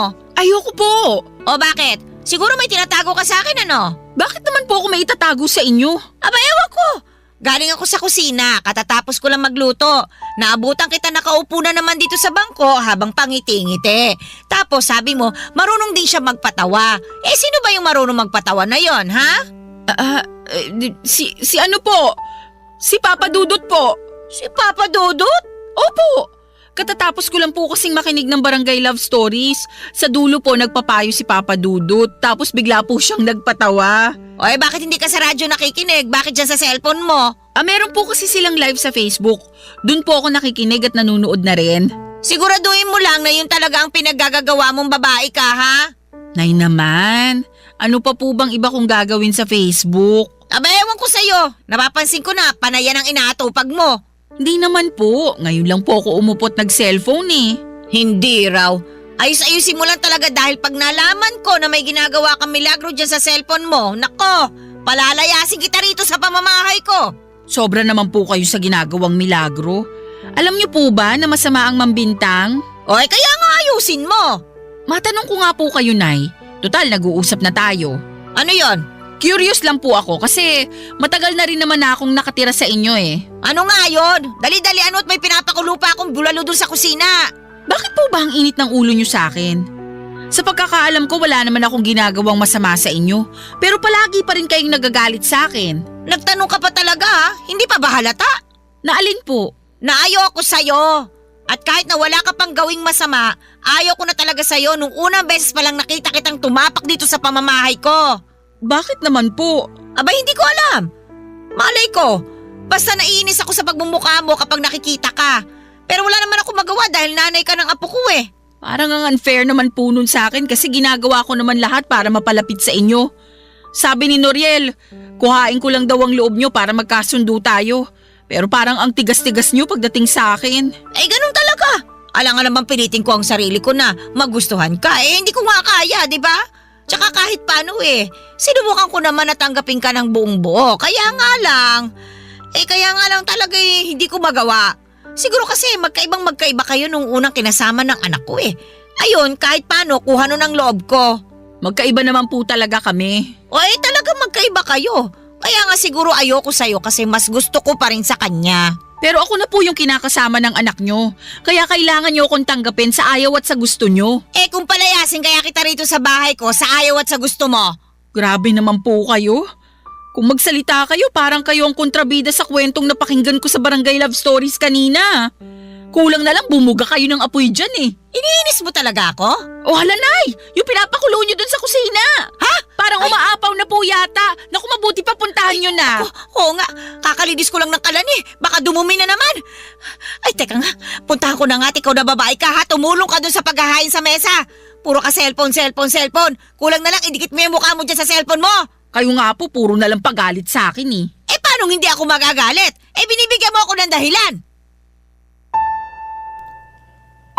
Papadudot alam ko sa sarili ko na wala akong ginagawang masama. Kaya bakit abot langit na lamang ang galit sa akin ng nanay ng kinakasama ko? Kung makapagsalita siya, akala mo ay hindi ako ang nanay ng mga apo niya. Sobra talaga akong nasaktan sa mga ibinibintang sa akin ni nanay dahil wala namang totoo sa mga yon ni isa. Nakikipag-chat lang naman ako sa nakilala ko online at wala kaming ginagawang masama, papadudot.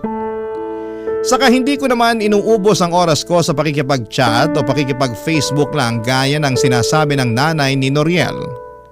Sa katunayan ay nagse-cellphone lamang ako pag natapos ko na ang asikasuhin ang anak namin at gumawa ng kaunting gawaing bahay na kaya kong gawin. Pero parang tanga ang nanay ng kinakasama ko dahil sa araw-araw na lamang na ginawa ng Diyos ay palagi siyang nakakahanap ng kadahilanan para maggalit sa akin, papadudot. Barangay Love Stories. Barangay Love Stories. Papadudot dahil wala namang ginagawa si Noriel sa tuwing inaagrabyado ako ng nanay niya ay hindi niyo ako masisisi. Kung lalong lumayo ang loob ko sa kanya. Pakiramdam ko ay mas matimbang talaga sa kanya ang nanay niya kesa sa akin at sa mga anak namin. Doon na ako nagsimulang magtanim ng galit kay Noriel at lahat yon ay ikinuwento ko sa lalaking kachat ko. Bagay na nauunawaan naman niya. Pakiramdam ko ay nakahanap ako ng karamay sa katauhan niya ng mga panahong yon. Kahit na hindi ko pa siya lubos na kilala. Feeling ko ay matagal na kaming magkakilala at kaunti lang kasi ang alam kong impormasyon tungkol sa kanya. Sabi lang niya ay may kinakasama siya dati na matagal na ring nagsishare ng mga problema sa Facebook group kung saan kami nagkakilala.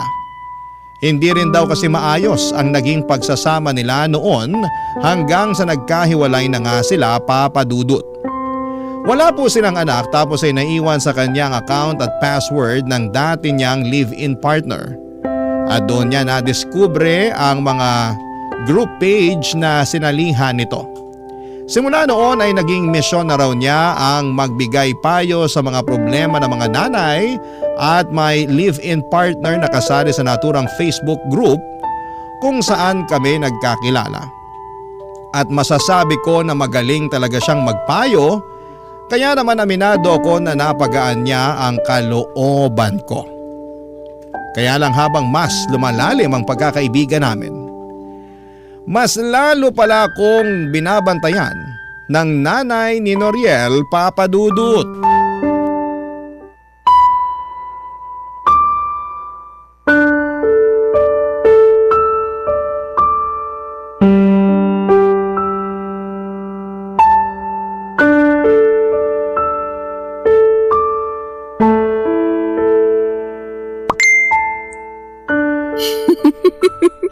Grabe, panalo talaga mga hirit niya. Tawang-tawa ako. Sinasabi ko na nga, ba't may iba kang kinakausap sa cellphone eh? Nasasaktan ako! Wala akong pakialam dahil grabe ang gigil ko sa'yo, babae ka! Ano po bang kasalanan ko? Wala naman po akong ginagawa sa inyo. Nagmamaang-maangan ka pa eh, kanina pa ako dyan sa likod mo. Kaya nababasa ko na may kachat kang nagpapatawa sa'yo. Po! Paanong kanina pa kayo dyan sa likod ko? Tapos hindi ko man lang kayo naramdaman? Daig niyo pang multo ah! Abot talagang! Dito na po ako. Aray po si Shaira! Kung awatin, hindi ko pa natatanggal sa kanya Ayaw ang mo mukha na! niya ng lahat ng buhok niya! Inaano po ba kayo ni Shaira? Bakit hindi mo tanongin niya magaling mo kinakasama kung bakit ako gigil na gigil sa kanya? Noriel, sinasaktan ako ng nanay mo eh wala naman akong ginagawang masama sa kanya. Wala raw! Abay, napakasinungaling mo ah! Nagsasabi po ako ng totoo. Hindi ako nagsisinungaling. Ano ba kasi nangyayari dito? Ano pinag-aawayan nyo? Yang kasing kinakasama mo, may kung sinong chinachat sa cellphone niya. Akala niya siguro hindi ko siya inoobserbahan. Kunwari pa na nakikinig kay Papa Dudut, pero meron naman palang ibang inaatupag. Totoo ba yun, Shaira? Hindi yun totoo. Anong hindi totoo? Oh, bakit hindi mo may pakita sa akin yung cellphone mo? Ha? Pakita mo dyan sa anak ko para magkaalaman na. Sige, kapag mali ako, ipapaputol ko itong dila ko ngayon din. Oh, ano pang hinihintay mo, Noriel? Kunin mo yung cellphone ng babaeng yan. Akin ang cellphone mo! Ayoko nga. Anong ayaw mo? Akin ang sabi! Bakit ba kasi kukunin mo? Eh di parang lumalabas na naniniwala ka sa sinabi ng nanay mo. Maniniwala talaga sa akin si Noriel dahil nanay niya ako. Tsaka bakit ako magsisinungaling? Sige nga. Dahil galit kayo sa akin. At gusto niyong lumayas ako sa pamamahay ninyo. Kaya nga mas nabigyan ako ng rason ngayon na palayasin ka. Akin ang sabi yung cellphone mo, Shaira! Titingnan ko lang naman. Kung hindi totoo yung sinasabi ni nanay, o hindi wala na tayong problema.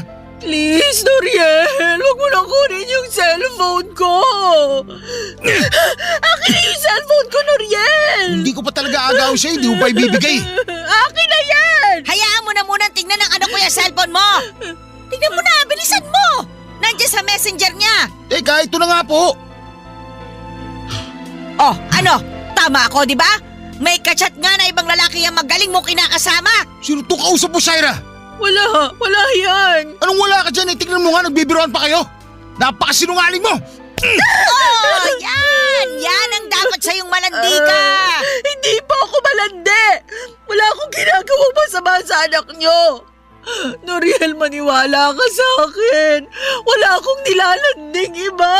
Paano pa ako maniniwala sa'yo? May ebidensya na, oh. Tingnan mo, ang tagal-tagal nyo na pala nag-uusap. Kinukwento mo pa sa kanya yung mga problema natin. Bakit? Nagpapaawa ka? Gusto mo kampihan ka niya? Kasi nagkukulang na ako sa'yo bilang kinakasama tatay ng mga anak natin. Hindi yun ganon. At saka magkaibigan lang kami. May kaibigan ba na nag-good night at nag-good morning sa isa't isa? At nagpapaalalahanan ko kumain, ha? Pwede ba? Huwag mo na akong gawing tanga, Shaira. Napakasinungaling mo talagang babae ka.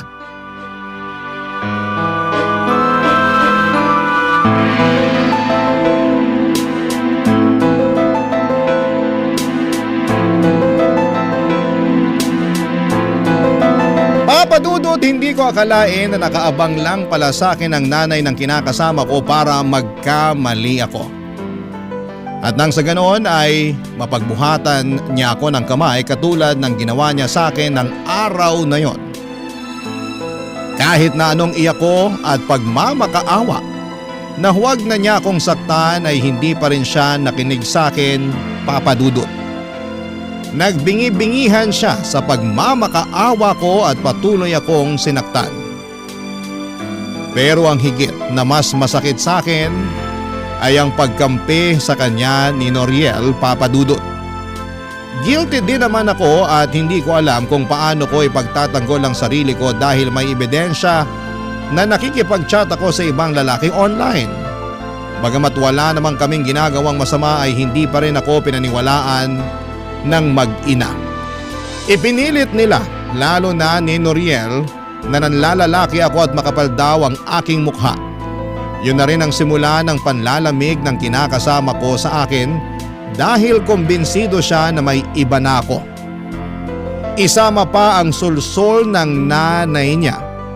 Simula noon ay tinigil ko na ang pakikipag-usap ko sa chat at blinako na siya sa messenger ng walang paalam.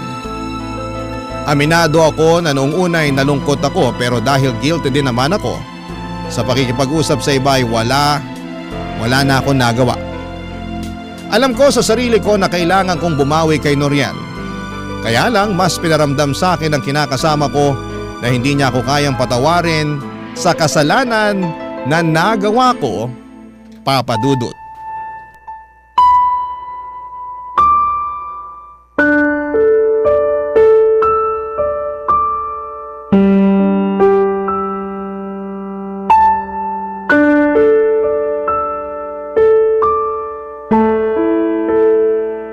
Alis na ako. Baka matraffic pa ako pagpasok. Noriel, sandali! Bakit ba? Teka lang, mag-usap muna tayo. Ano mag-usap? Hindi ba narinig sinabi ko? Baka matraffic ako pagpasok sa trabaho. Lunes pa naman ngayon. Palibasa wala kang alam kasi ikaw nandito ka lang sa bahay. Sobra ka naman. Totoo naman eh. Hindi ka nagtatrabaho sa atin. Ako naman hindi ba? Tapos nandito ka lang sa bahay at wala ka namang ibang ginawa kundi mag-cellphone. Baka nakakalimutan mo nag-aalaga rin ako ng anak nating panganay. O dapat lang para naman may silbi ka. Ha? Anong may silbi? Sa lagay tagapag-alaga na lang ng anak natin yung papel ko sa mundo? Oo, dahil ikaw ang nanay ng anak natin. Pati na rin yung baby nasa tiyan mo.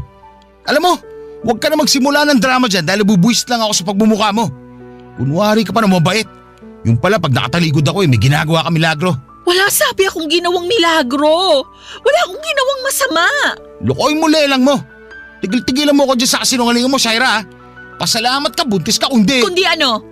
Sasaktan mo na naman ako katulad ng ginawa mo sa akin nung isang araw? Hindi naman kita sinaktan nun Sinampalang kita. Hindi pa ba pananakit ang tawag mo doon? Normal na reaksyon lang yun ng taong galit. Dahil nahuli ko lang naman na kinakasama ko na may kinakausap na ibang lalaki sa cellphone.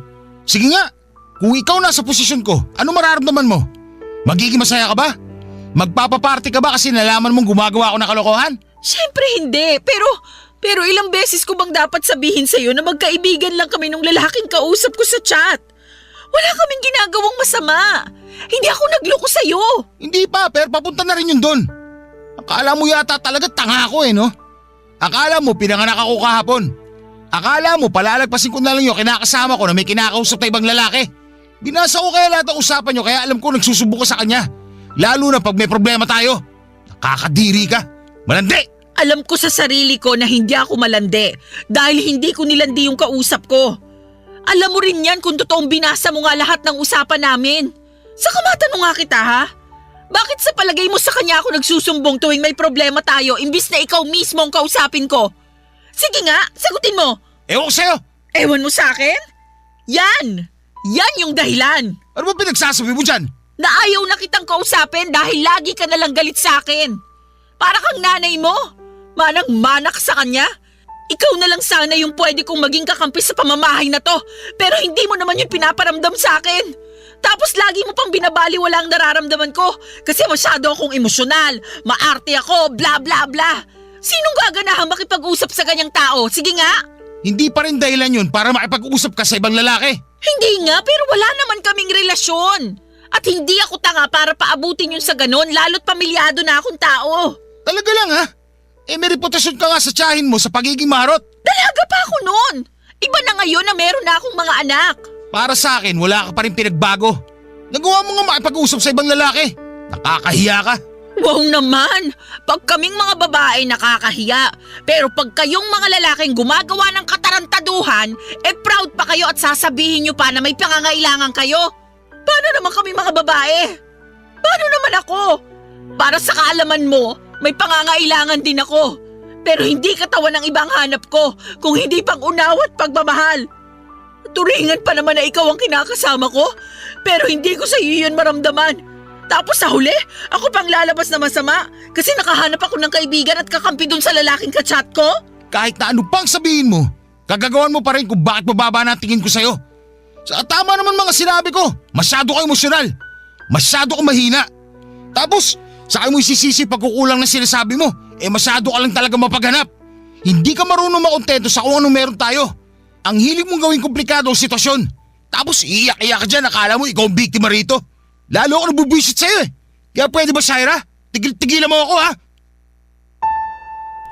Papadudo, tinalikuran na ako ni Noriel pagkatapos ng pagtatalo namin yon at naiwan akong humahagulhol sa bahay nila. Sa ingay ko ay nagising ang nanay ng kinakasama ko at tulad na lamang ng inaasahan ay pinagalitan niya ako at ininsulto. Tinanong niya ako kung bakit hindi pa raw ako lumalaya sa bahay nila pero sinabi ko na lamang na kung aalis ako ay isasama ko ang anak namin ni Noriel, Papadudot. Doon na niya ako tinigilang kausapin dahil mukhang natakot siya na layasan namin sila ng anak ko. Sa totoo lang, Papadudot, ako ang mas takot na umalis sa poder ni Noriel dahil wala namang kaming mapupuntahan ng anak ko. Buntis pa ako ng mga panahong yon kaya wala akong nagawa kundi ang manatili sa bahay ng kinakasama ko hanggang mga anak ko. Pero kahit na dumating na ang bunso namin ay nanatili pa ring malamig ang pakikitungo sa akin ni Noriel. Oo, mabait siya sa mga anak namin pero sa akin ay wala na siyang kaamor-amor. Tingin ko ay tagapag-alaga na lang ng mga anak namin ang turing niya sa akin, Papadudot. Hindi rin nagbago ang pakikitungo ng nanay niya sa akin, sa katunayan ay lalo pang ang tumalim ang dila nito. Gustong gusto ko na talagang umalis sa pamamahay nila. Pero hindi ko alam kung saan naman pupunta. Sana po'y mapayuhan ako ng mga kabarangay natin sa sitwasyon na kinakaharap ko. Alam ko namang may kasalanan ako pero pinagsisihang ko na yon. Saka bakit lahat na lamang ng sisi ay napunta sa akin? Pagod na ako at aminado akong may mga gabi na hinihiling ko na sana'y mamatay na lamang ako. Maraming salamat po, Papadudot, sakaling mapili ninyong i-area ang sulat ko, and God bless sa Barangay Love Stories. And more power sa inyong istasyon, number 1 po kayo sa puso namin. Ang inyong forever kapuso at kabarangay, Shaira. Barangay Love Stories. Barangay Love Stories. Nalilito pa rin sa life ang ating kabarangay. Ano kaya ang maipapayo mo sa kanya? Ibahagi mo yan sa ating comment section para mabasa rin niya. Nagustuhan ng iyong napakinggan? Ituloy yan via live stream sa www.gmanetwork.com/radio. Barangay LS 97.1 4